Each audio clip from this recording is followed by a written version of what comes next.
All right, here's the story. I started doing stand-up comedy when I was 14. I'll never forget the first time I was on stage. The guy that introduced me was a guy named J.T. Newton. I'm 47. I can close my eyes and remember the introduction like it was yesterday. It went like this. Ladies and gentlemen, this next young man coming to the stage is starting his comedy career tonight. Who knows? We may be witnessing the birth of a star. Please welcome David Chappelle.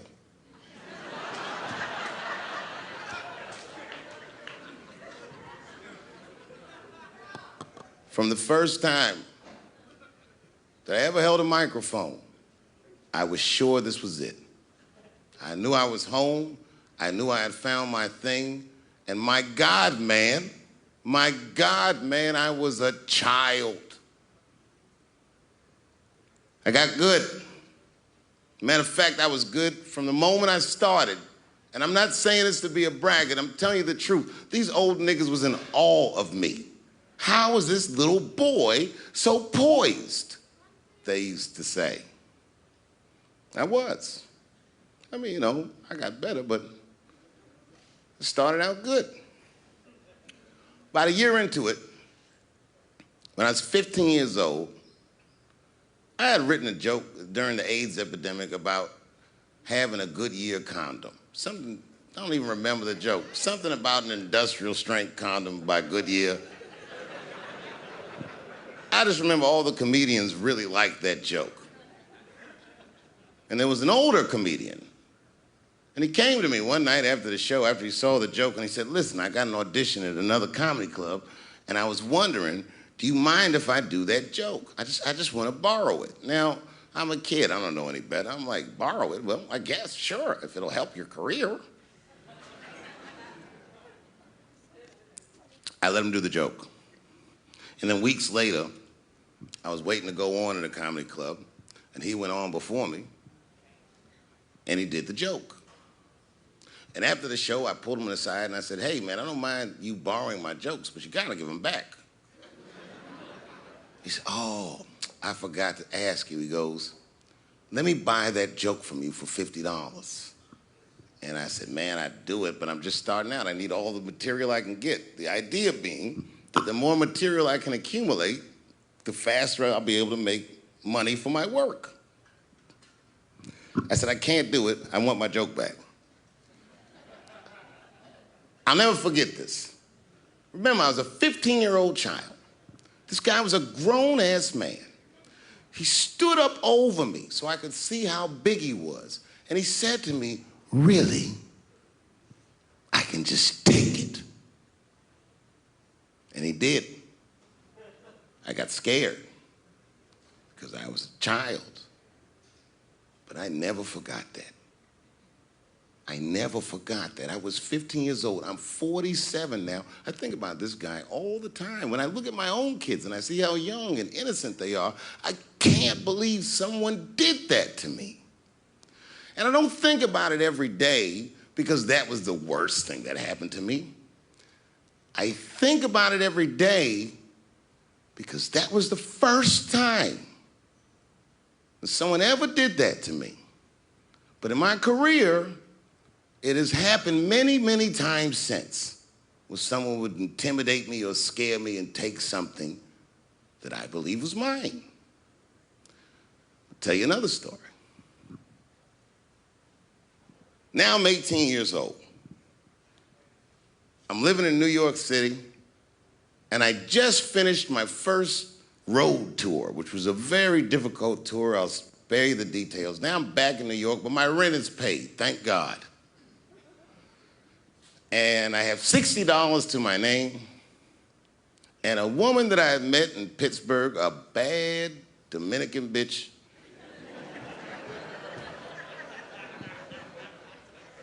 was coming to New York. She was gonna spend the weekend with me.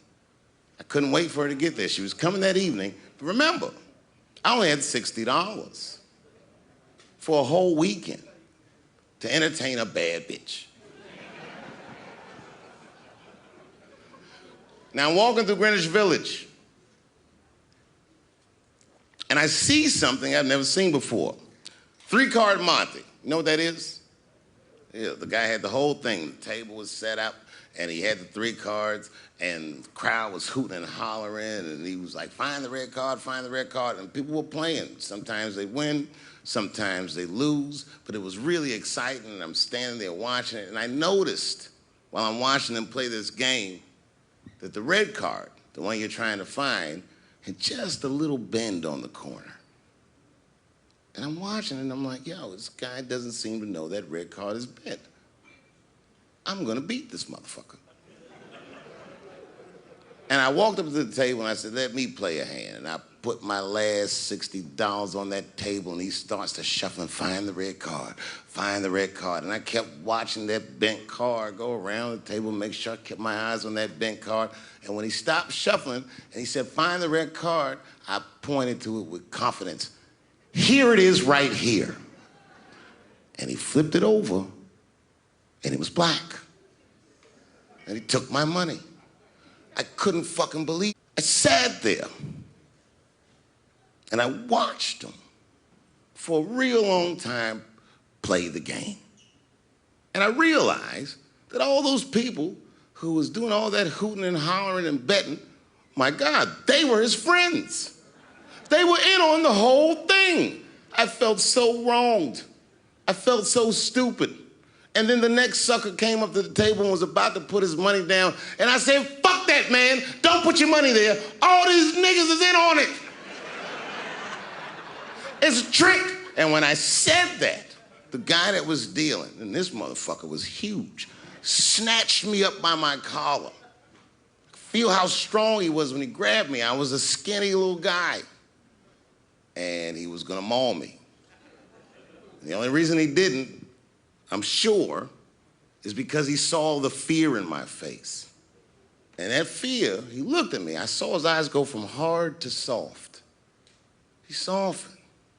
Then he looked at me like the way a father would look at a child. And he said to me, young man, don't ever come between a man and his meal. I never forgot that either. Most niggas would have to run the streets for years to learn a lesson that profound. It took me 2 seconds. Never get between somebody and their paper. Taking a man's livelihood away from him is akin to killing him. Do you know why Prince, the famous rock star that was a friend of mine, do you know why he called himself the artist when he came back? He calls himself the artist because that's what they call us in our contracts. Oh, these contracts are crazy. You should hear the terminology they say in these contracts. To use your name and likeness in perpetuity throughout the universe. Who the fuck could possibly know what that means? Nobody does. It's so complicated, in fact, that when you're a kid like me, you have to hire somebody to tell you what that means. And you sit down at a table and you do the contract game. And that's how I got with Comedy Central. I signed the contract. But I signed the contract the way that a 28-year-old expectant father that was broke signs a contract. I was desperate, I needed a way out, and it wasn't good money, and it wasn't good circumstances, but what else am I gonna do, I said. And all these white people sitting at that table told me, trust us, Dave, it's a good contract. And I looked around the table, and they all seemed to agree it was a good contract. But what if it was like that game of 3-Card Monte? What if they were all friends and I didn't know it? And the bag of money was Iceberg's money in the first place. What was I talking about? What was I trying to tell you?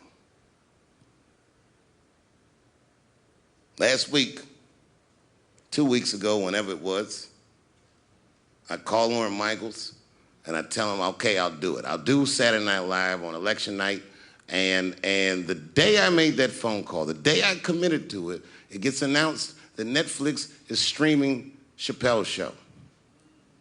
Not just Netflix, HBO Max is streaming it too. Let me tell you another story about HBO. No, hear me out. Did you know, before Chappelle's show was at Comedy Central, I pitched that show to HBO. I told them what I wanted to do. Now, these are executives. All they have to do is say, yeah, we'll take it, or no, thank you, we won't. But they didn't say either of those things. They went too far. They said, literally, what do we need you for? That's what they told me, as they kicked me out of the office. What do we need you for? And here we are, all these years later, and they're streaming the very show that I was pitching to them. So I'm asking them, what do you need me for?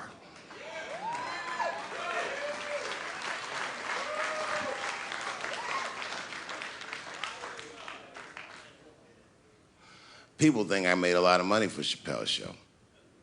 When I left that show, I never got paid. They didn't have to pay me because I signed the contract. But is that right? I found out that these people were streaming my work and they never had to ask me or they never had to tell me.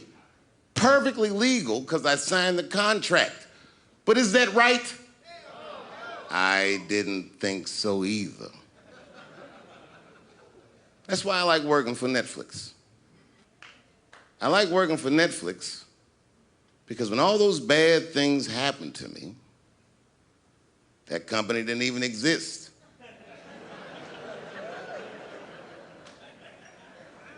And when I found out they were streaming Chappelle's show, I was furious. How could they not know? So you know what I did? I called them and I told them that this makes me feel bad. And do you want to know what they did? They agreed that they would take it off their platform just so I could feel better. That's why I fuck with Netflix, because they paid me my money, they do what they say they're gonna do, and they went above and beyond what you could expect from a businessman. They did something just because they thought that I might think that they were wrong. And I do. I think if you are fucking streaming that show, you're fencing stolen goods. They stole that from me. They just took it. And I'm not up here trying to tell you guys that I believe that Comedy Central gave me a raw deal just because I'm black. I believe that they gave me a raw deal because this fucking industry is a monster. It's the same monster that these Me Too bitches was trying to tell you about. But they hate the monster for how it fucks. And I hate that monster for how it eats. But my God, man, it's the same monster. When I quit the show, all my friends would say, well, fuck them, Dave. Why don't you just do Chappelle's show at another network? Yeah. And why doesn't a slave run from one plantation to another plantation because the master over there might be nicer? My God, man, I was trapped. You know what, tell you the truth? I've even thought about coming back and doing another Chappelle show. Well, but if I do, I can't call it Chappelle's show because my name and likeness is being used by them in perpetuity throughout the universe. It's in the contract.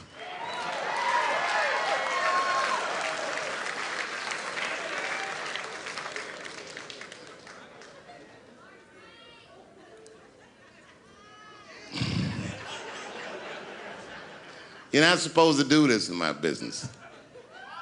I'm up here doing something that nobody else in this business has the balls to do. I'm telling you something that you need to know. I'm trying to explain to you what you're seeing. You don't understand what you're seeing. I am publicly flogging a network.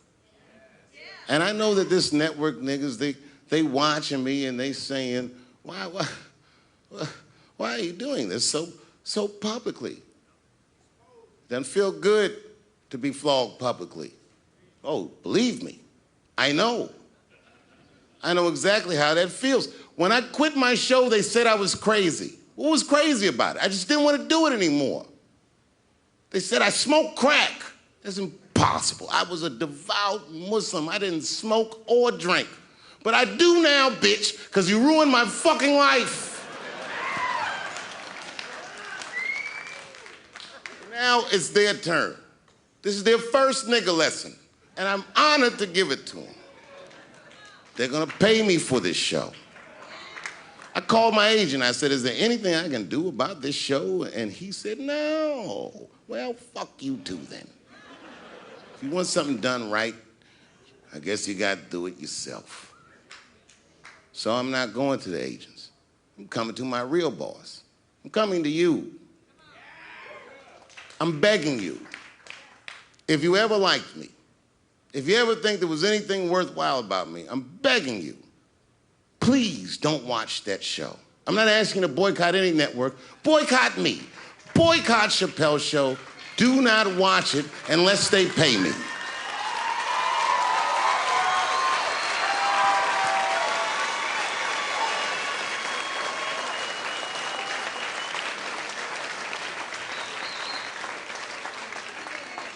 If you're a shareholder at Viacom, then I'm talking to you. Because all that shit that they do to us, well, they do everything for their shareholders. That's what they told me. So if you're a shareholder in that company, tell them it's wrong. And if you don't believe that it's wrong, then fuck you too. You should know what's in the hot dogs you eat. Now, there's probably a bunch of people at Comedy Central and Viacom and all these places that have no idea what I'm talking about. They've all either quit or been fired or got Me Too'd or something. Them niggas is gone. And there's a whole bunch of new young people there, and they're probably looking like, what is he talking about? They may not actually know what the fuck happened to me. So I'll tell you what I'm talking about. Go downstairs to your accounting department, open the books, see what that show made, and look at what you paid me. That's exactly what I'm talking about. You're going to pay me.